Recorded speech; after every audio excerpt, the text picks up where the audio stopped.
Hello,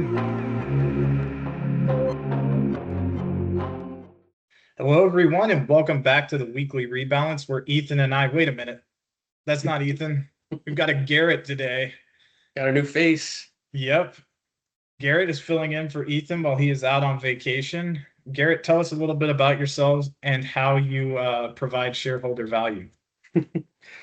So yep, my name's Garrett. I've been working full-time at Revisor for about 2 years now, just under 2 years. And my main responsibilities here are just doing trades, trading all day, every day. Yeah, we keep him busy for sure. Yep. Yeah. I yep, and then in April I just passed my SEMA certification. Yep. And yeah. Yeah, good stuff. Well, we're excited to have Garrett on today. I think it's going to be fun. We're going to do things a little bit different, but the overall structure is going to remain the same. We've got a fun topic for you. We're going to talk about gambling stocks today. Since Ethan's out of the office, we're going to get into some more, I guess you could call them vice stocks, well, however you want to talk about it. Apparently, our cannabis episode is one of our better performing ones, so we'll try to keep that try to keep that rolling. Anyways, before we get into that, let's do a quick market update. And Garrett, what are you thinking these days? There's still a lot of volatility out there. A lot of things unknown with Iran and yeah. Yeah, that's for sure. There's still a lot of volatility out there. Oil's still up there. I don't think that we're quite at $100 right now, but it's been kicking around that level as we figure things out over there. That being said, throughout all the volatility, because you're 100% right, there has been a decent amount of volatility. The S&P 500 has managed to post gains for the past 8 weeks, which is quite the winning streak there.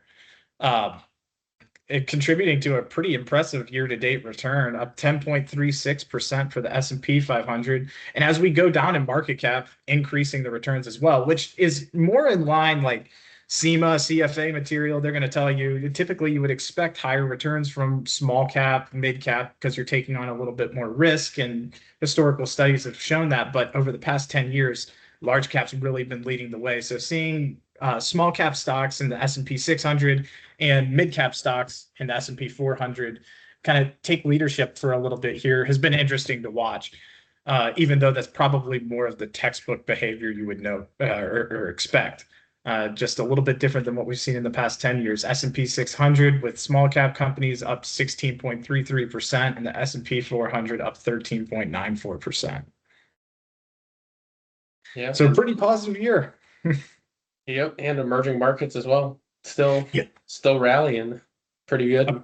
Yep, emerging markets and international, both of them performing very well. I've got this all cap world ex-US index. I would use that as my international proxy, not necessarily international developed proxy, even though it's definitely got some emerging markets in there, probably a decent amount of China. But yeah, international has also been a great place to be. Kind of also another one of those things that ties in, maybe not what we've seen over the past 10 years, some of these different areas of the market seeing a little bit more attention here, which is always exciting. Oh yeah. For sure. And then we can cover bonds really quick. Bonds are about flat year to date. They came off of a really great year last year, having close to a 7% return for the Bloomberg Ag.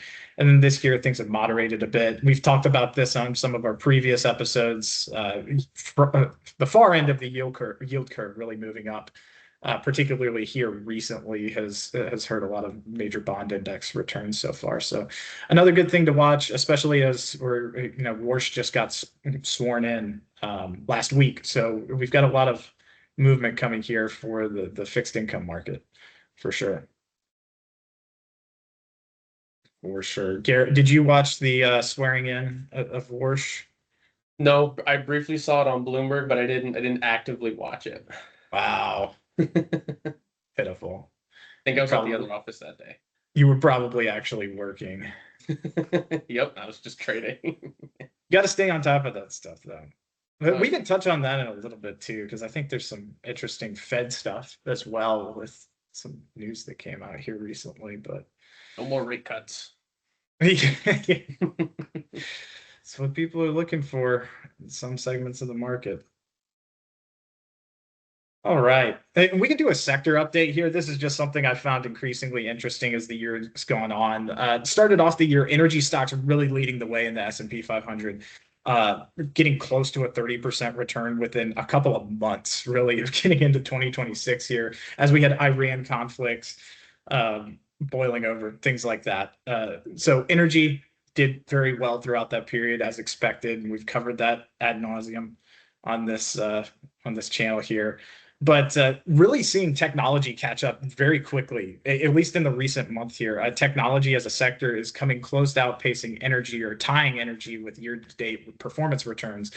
And there was a period there, especially when we were in that max drawdown for the Iran conflict, where technology and energy were not nearly this close, and technology was not nearly as positive as it is today. So that's been a really interesting thing to watch. I mean, I think a huge part of that, Garrett and I have been talking a lot about the SOX, just the semiconductor index, and how well it's performed here recently. Definitely contributing to some of those technology returns, things like Micron having, a 15% day after already posting incredible results so far in terms of performance. They're definitely helping out technology. Yep. All right. And then finally, I just wanted to touch on this and talk about value versus growth. Now, these aren't perfect proxies for value or growth. This is just what we use for these quick and easy comparisons. We've got the Russell 1000 Value Index and the Russell 1000 Growth Index. There's a decent amount of overlap within these indices, so that's just something to keep in mind when you're using them. But overall, they do a good job of getting an idea of how value is performing relative to growth. And at least when you look at these indices, now the value index that we're using here, that maybe isn't the pure play value that some people might think of, but still leaning more in that direction, up 13.79%, which is outpacing the growth counterpart.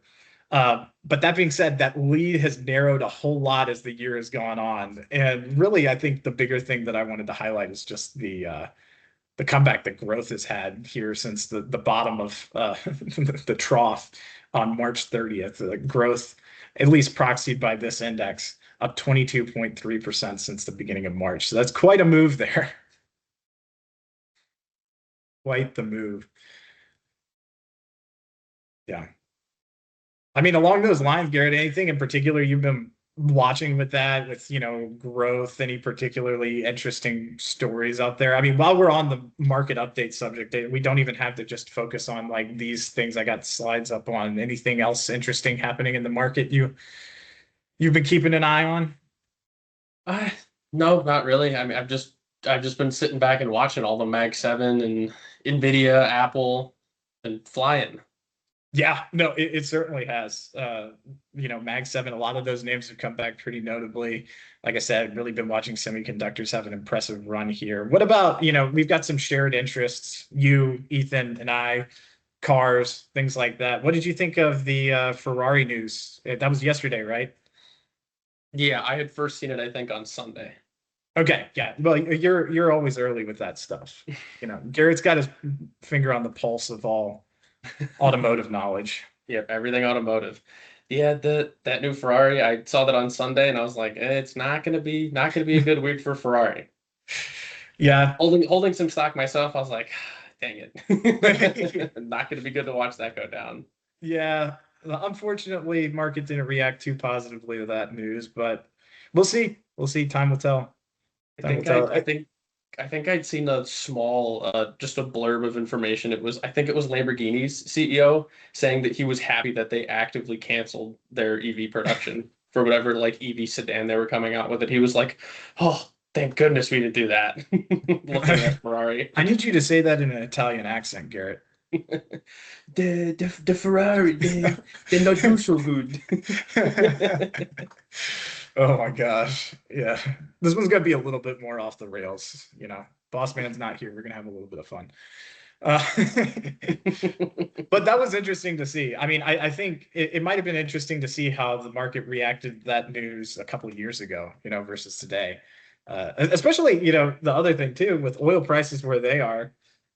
Now, it's not an enthusiast car, by any means. So it's kind of breaking with the brand identity of Ferrari, although they've gotten kind of more into those passenger car type things. It'd be interesting to see how it maybe would have been digested a few years ago if they came out with a pure EV, if that would have been any different. But for Hey, now, over the last 5 days, they're actually up 0.8%. yeah, the market, tends to react pretty strongly to just little pieces of news, and we'll see how profitable it is in the long run. I mean, at the end of the day, they're going to make people buy them to buy the other cars that they really want. So there's Yeah. always going to be a market for them.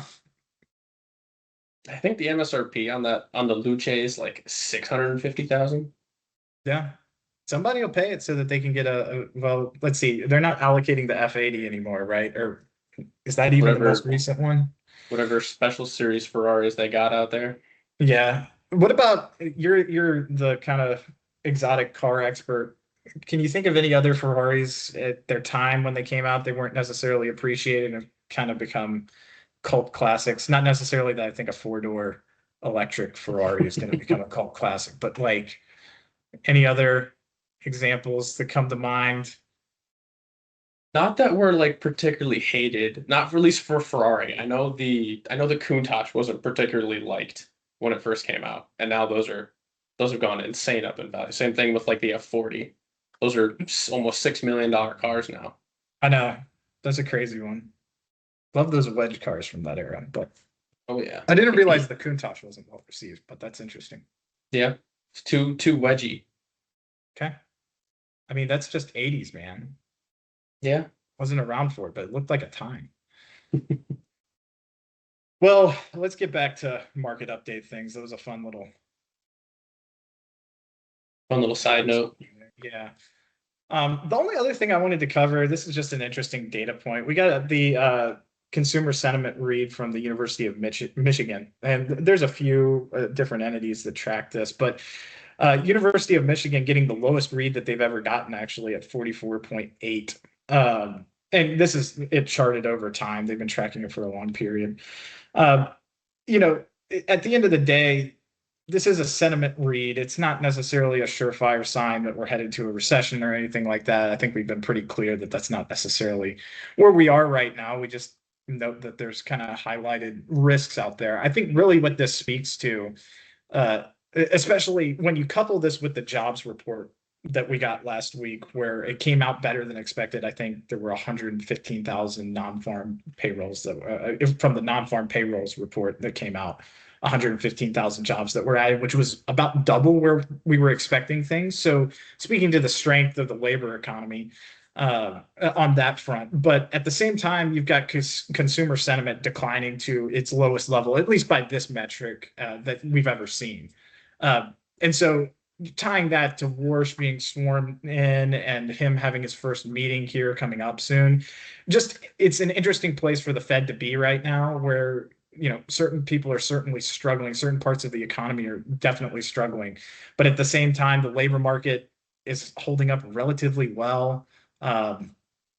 Just, it's an interesting spot to be. There's definitely cracks forming in the labor market that are starting to show through.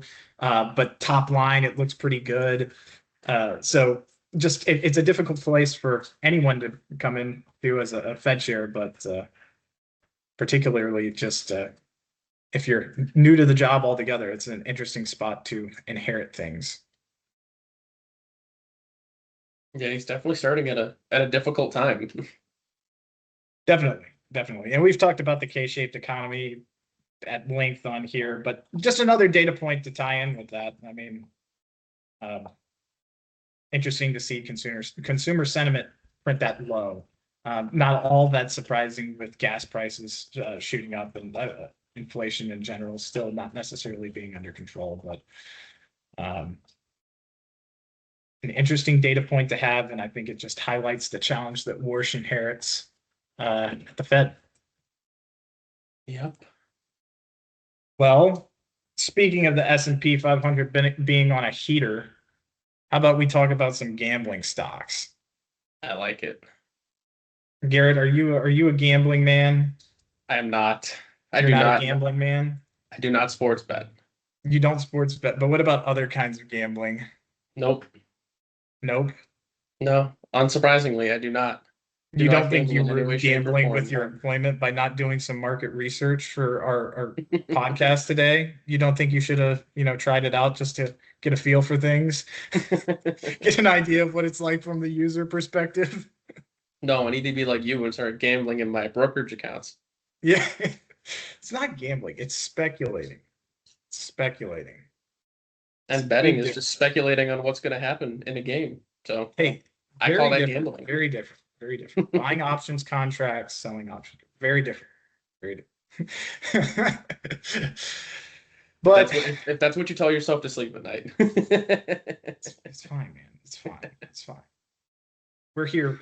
We're here for it. We're gonna talk about gambling stocks today. And I think there's some interesting parallels to the cannabis market. Like I said, we did that episode earlier on cannabis stocks. And I think there's some interesting parallels, particularly surrounding the hype that was built into these names when they first launched and how they performed super well. At least a lot of the pure play gambling platforms performed super well when they were initially launched and then kind of have faded away over time. So just like with cannabis, we had a lot of initial excitement. All of the cannabis indexes, ETFs, all of them shot up right at the beginning, cannabis companies in general, and then really saw things slide off as they realized, hey, this is a really complex legal framework that we have to deal with. Taxes are very expensive for these companies. Kind of seeing a similar thing with gambling stocks, but for a different reason. Taxes are still really important, but a little bit of a different reason. Garrett, what are you thinking about some of the headwinds that these companies are facing? What are some of their big challenges that we've seen moderate the performance of these names over time? Revenue. It's hard for these guys to make money. It's Yeah, hard for them to keep it.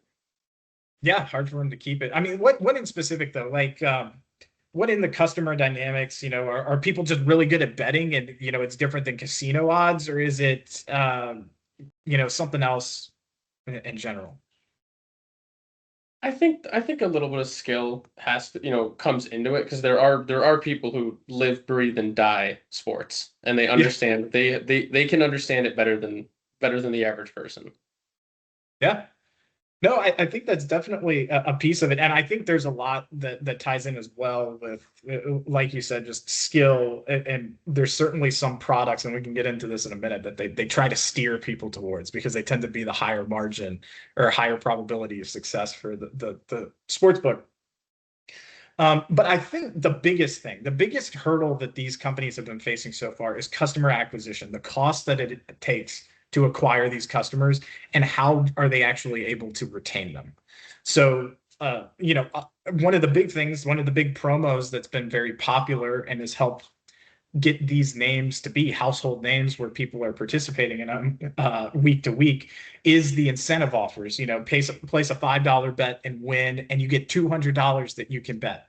And if you win that, then you get to keep it. Or, they've got different rules, they've got different amounts. Each sports book has got their own thing, but they have to offer these crazy incentives to get people onto the platform and trying to get them hooked, essentially.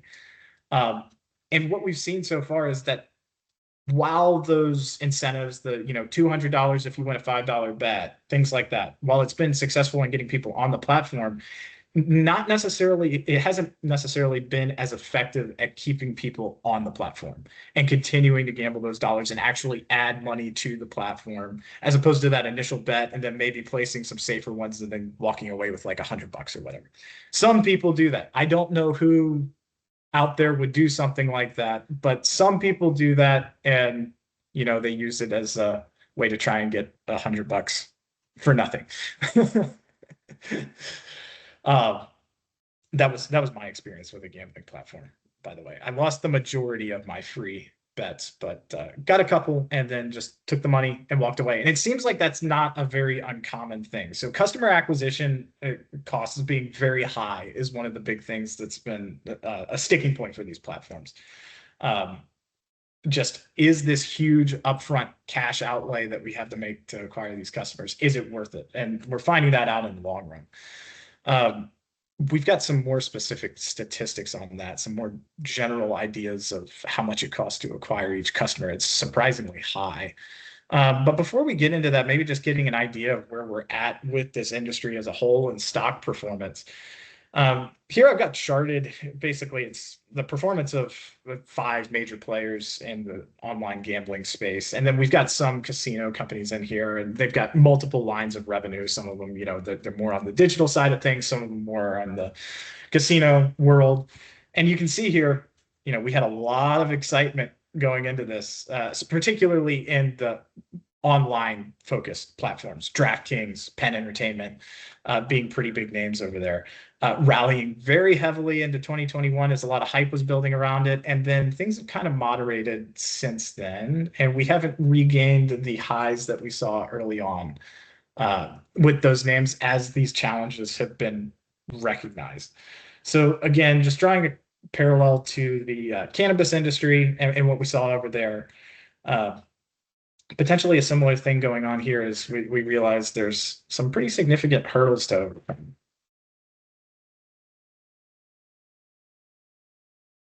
Yeah.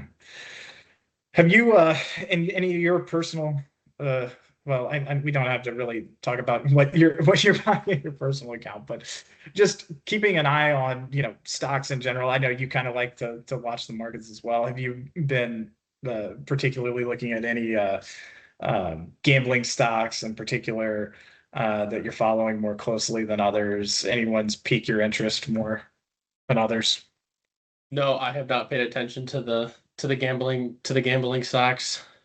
I just know that like DraftKings and what's the other name?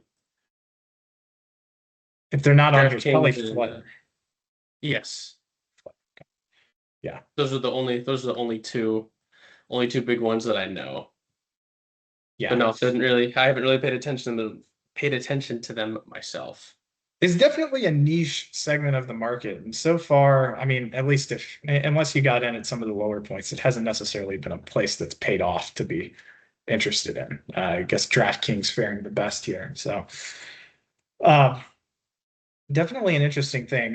Now, the other thing, and we've touched on some of the issues that these companies are having just with customer acquisition, things like that. But the other big thing, just top line, they're having trouble consistently turning a profit. We see that in DraftKings. Now, DraftKings is the best performing of all of these stocks that we're looking at here. But if we take a look at their financial statements here, I think we're looking at the income statement, consistently operating at a loss. Here we go. Operating income consistently negative. Net income also consistently negative. Not being able to consistently turn a profit, even though it's a household name. There's a lot of recognition there. They're certainly bringing revenue onto the platform. I think every Super Bowl gets something like $1 billion in bets now, which is a crazy growth story. If you think about back in 2018, all of this wasn't really legal. So really crazy growth story there, but not being able to consistently turn a profit for some of the reasons we talked about earlier is definitely a headwind, and it's causing some issues. I wonder how much DraftKings spends on those incentives each year. Yeah, I don't actually have that number, but I think we do have an idea of, the average cost for acquiring a customer. And what I'm seeing people quote as the cost of acquisition for a client would be $400 to $700 per customer. Yeah. So that's pretty high. That's pretty high, especially when you consider how many of those people are actually sticking around. And then of the people that stick around, how many of them are more highly informed gamblers, ones that are going to have some sort of informational, I guess, advantage, not necessarily over the house, but being more sophisticated bettors, not taking ones that the house is going to make a ton of money on, that sort of thing, going to the high profitability products that they have. I just did a quick Google search for DraftKings. They spend anywhere from between 1.5 and 2.5 billion a year just on promos, bonuses, and credits. That makes sense. Yeah. Makes sense. That's a lot. That's a lot of dough. It really is. It really is. Some of the other more interesting statistics about it, at least that I was seeing. So typically, when they're running these sports books, they target a 7 to 8% hold, which is basically how much the house keeps in a perfect mathematical world. Um, and that's certainly a lot more tight than I expected it to be. And when you compare it to casino games, card games, it's definitely low. Casino slots are closer to that 10 to 15% range. I think table games are a little bit less. But when you compare it to something like the lottery that holds over 40%, um, it's definitely a little bit of a tighter margin for them to operate in. Yeah, definitely. I wonder. Yeah, that is low compared to the rest of the gambling industry. Yeah. Yeah, and I mean it's tough as well.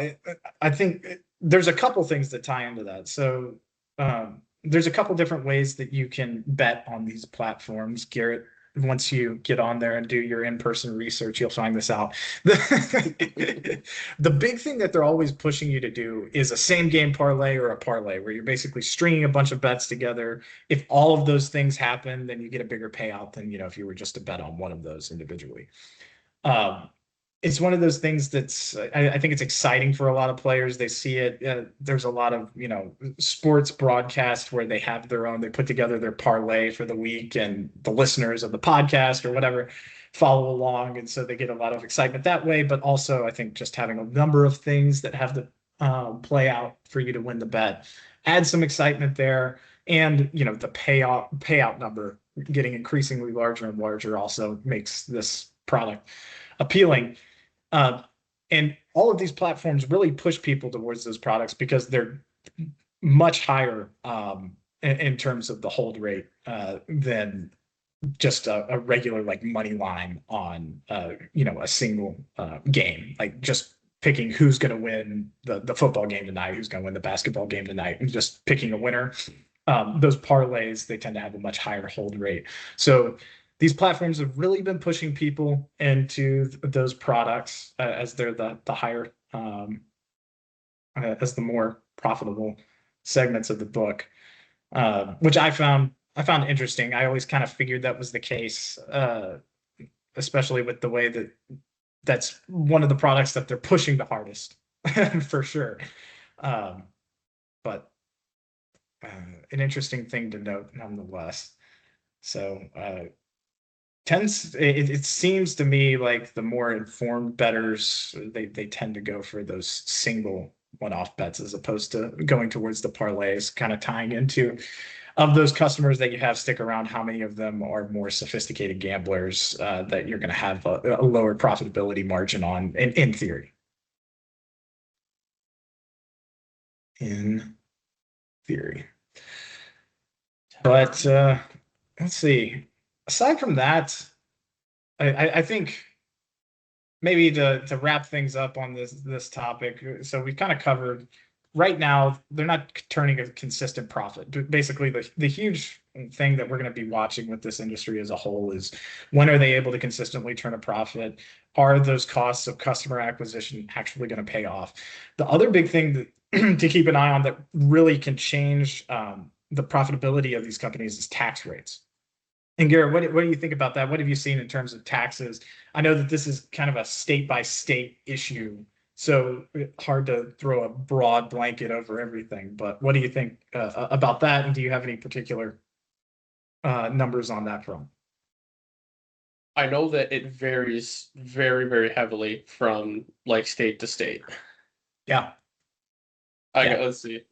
Nevada's at 6.75%, New Jersey's at 13%, and then the top of the charts, New York at 51%, yeah, which is probably one of the larger states that people bet in. it Your New is. York, your California, if it's even legal there. Yeah, no, New York is a big gambling market for sure for these platforms. So those higher tax rates definitely make it very difficult for them to turn a profit. That's another thing to keep in mind as well. Just having this basically regulatory risk, or however you want to call it, these tax rates could change. Certain regimes could come into power where they want to discourage gambling, or discourage gambling sites from further increasing their hold in that state, and can increase taxes to do so. So that's another thing to keep an eye on with an industry like this. Similar to the cannabis industry, where states have different legislation, makes it a little bit difficult to assess things at a nationwide level. But just another interesting thing to keep in mind, and how those tax rates changing can make it very difficult for a sports book to turn a profit in certain states, and especially like you mentioned, New York being a big state for online gambling, it having a 51% tax rate makes it very difficult for them to turn a profit in markets like that. I wonder how New York's going to fare now with the Knicks and everything that's been going crazy on in the NBA. You'll have to fill me in on what's going on. What's going on with the Knicks? I don't follow basketball as closely as maybe I should. They're in playoff contention for the first time in like 50 years. Oh wow. So the entire state is going crazy. And I had seen some things about like, oh, if they win the championship, they're gonna have to call the National Guard to slow down the riots that are gonna happen if they win. with the parade that's gonna happen. I think that's kind of a consistent story. Things getting a little bit rowdy whenever you have a home team win a sporting event. But I'm trying to think back in 2016 when the Cavs won, because it had been a long time since the Cavs had won a championship, and it was with LeBron. I don't think like it got that crazy downtown, but I could be very wrong. That was 10 years ago. I don't know. 13. I wasn't in any way tied to Ohio at that point, so I have no idea. But potentially, I'm sure it got a little bit rowdy. I'm sure. I don't think it's crazy as it's getting in New York. I went to a 4th of July celebration when I was living in Ohio, in Cleveland, and it was a crazy experience. Really? Where'd you go? Well, we went to Lakefront Park, or is it Edgewater? I think it's Edgewater. Oh Park. Yeah, Edgewater. Okay, that makes sense. We went to Edgewater Park to watch the big fireworks show, which was awesome. They put on a great show. But coming from like Richmond, which is a smaller city in the whole scheme of things, especially when you compare it to Cleveland, driving through the city after the celebration was absolutely insane. Like, I did not realize that people would be shooting off the big fireworks in the middle of downtown Cleveland. It was like, it felt like it was a war zone. It was crazy. Oh, I remember. So I don't doubt that Cleveland gets a little bit rowdy when they win a sporting event, just after what I saw on 4th of July. But I mean, it was a lot of fun. Yeah, God, I think I remember. I think it was in 2022 or 2023. I was driving somewhere for 4th of July. I was going down the highway, and the whole highway was smoked out just because the pure amount of fireworks.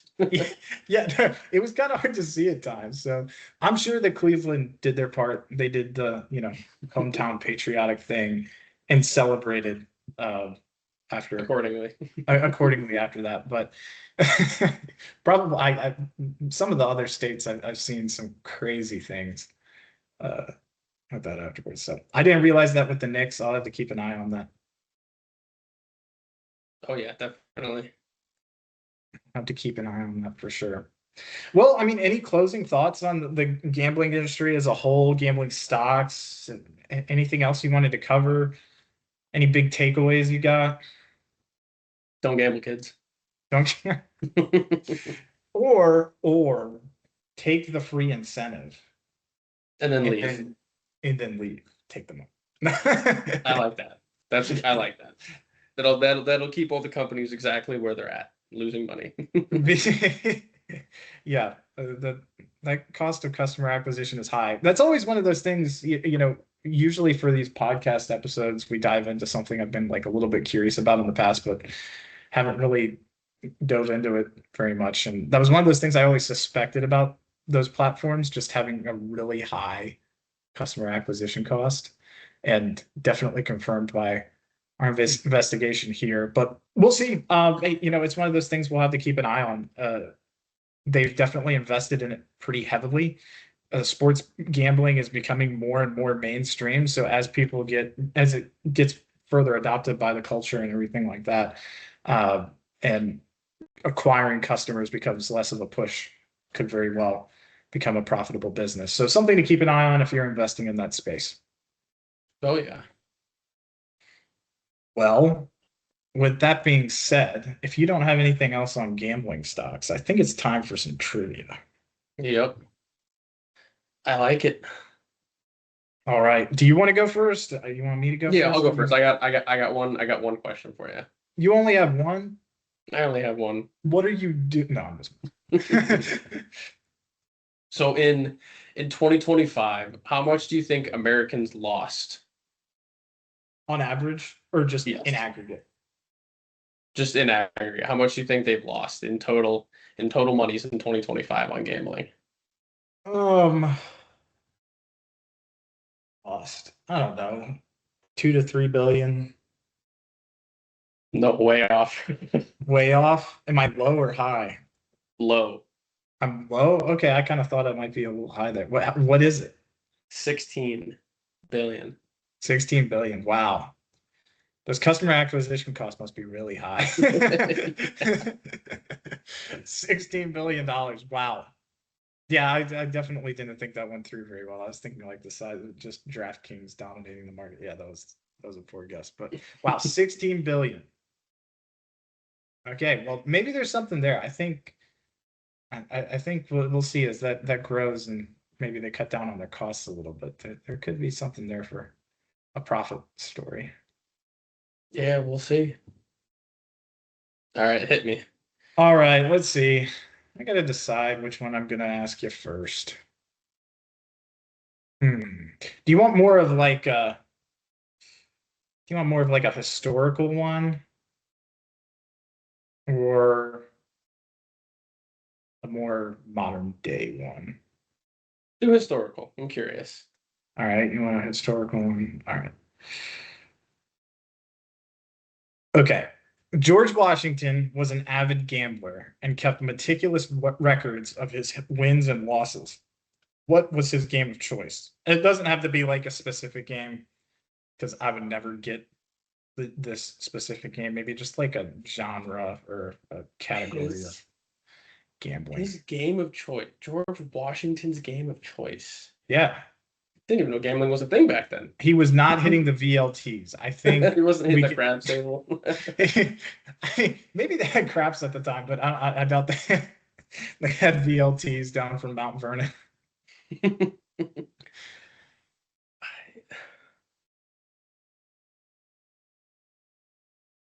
As a person who doesn't gamble, I don't know what I know a handful of Well, games. like think about it. We got some broad categories. We've got some things that you can rule out because it's not modern day. They didn't have computers.